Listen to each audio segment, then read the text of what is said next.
Hello, it is my pleasure to present the paper Comic Making to Study Game Making, using comics in qualitative longitudinal research on game development. I'm Solip, the lead author of this paper, together with my co-authors, my supervising professor, Perttu Hämäläinen, and thesis advisor, Dr. Annakaisa Kultima. For your information, all comic images shown in this presentation are part of the artwork that I created during this research. So feel free to take photos and share them on your channels. I highly recommend you to do so. This paper is situated in Game Production Studies and Game Design Praxeology, both research initiatives that focus on studying the people and practices of making games, those that are often called game developers.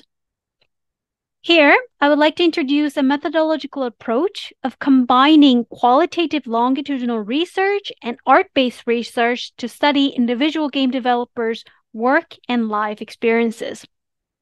Because, as many of us are already aware, games are made by people. Well, for now. Game development involves creative and cultural practices that require highly complex interpersonal activities. However, one of the challenges of studying the long experience of game developers and the practices of game development itself is difficulties of maintaining the participants' commitment in the longitudinal research setting. This is primarily because game industry have fast-changing conditions and game developers are often in precarious work contract. To address this retention problem, I propose combining longitudinal research setting with action of art making. Art-based research method is a practice that uses one or more types of art to document, reflect, understand, and articulate human experiences. Here, art can be created as part of the research by the researcher and or participants to build knowledge, disseminate the findings, or both. Art-based research may also serve as a personal, non-monetary incentive for the participants, making them feel connected with each other and with the artist and researcher. And among various types of art to perform art-based research, I chose the medium of comics, and specifically the method of comic-based research. This was based on our available resources with my experience as a comic artist and how comics are a visually rich way to disseminate information for broader audiences. Comic is also one of the most familiar artistic medium to game developers, as many uses comic as a source of ideation for their new games. Here, I have adopted the form of webcomic, also known as webtoon, so that comics created during the research will be published online via social media, easily reachable to our current participants and future potential participants. So here are our research questions. First, in what ways can art-based research supplement the qualitative longitudinal research of game expats' work experiences? Second, how does the art-based research affect the retention of the qualitative longitudinal research participants?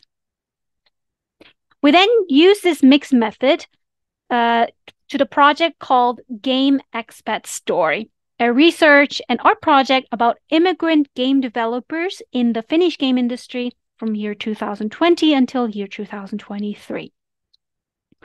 Game expats in this paper refers to migrants who migrated to another country primarily due to their game development profession, but with or without concrete long-term future plans for settlement due to precarious work contracts in the game industry.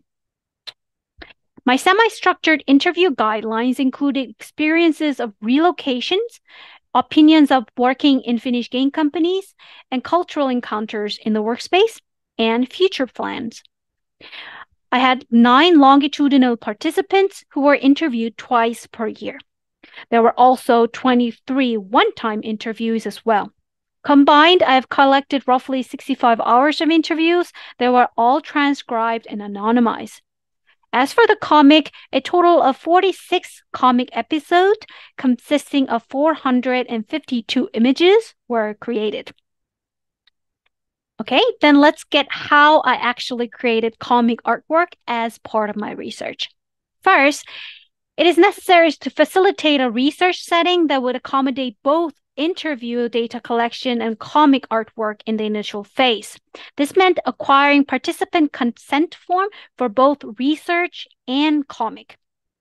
Coming up with an artistic style that could ensure the anonymization of the participants were also important. So as you can see, after several internal variation, a comic style with non-binary figures and without identifiable skin colors were chosen. I also settled with a regular predictable schedules of comic web publication. Then the projects proceeded in two phases. The first was focusing on the first research question, exploring what ways art-based research method can supplement the inductive abstract process of the thematic analysis. So first of all, I transcribed the interview data. Then after becoming familiarized with the interview transcript, I sliced this data into initial codes, a very typical early phase of thematic analysis method. But at the same time, those codes were then grouped into comic script, so script writing for comic. Codes from different transcripts were put together and rephrased as a script to create a cohesive tone and manner as if one protagonist is narrating in each episode. Then the storyboards were created from the script from identified themes. But here, what is important here is that I created the storyboard simultaneously while abstracting the codes into themes. Then I cross-checked the codes, scripts, and storyboard to articulate and interpret the themes. And lastly, once this iterative refinement was completed, the comic was then polished and published online, and so as research report in a separate manuscript. Overall, visualizing the data into comic complemented a post-it approach, also known as analytic memoing in qualitative thematic analysis. This enabled me, the researcher, to do additional in-depth checking of the patterns while solidifying the relevant analytical direction for a cohesive report narrative. Therefore, the qualitative analysis was complemented by comic script writing and storyboarding. Next, I move to the phase 2. In this phase, I have explored our second research question of how the art-based research affects the retention of the participants.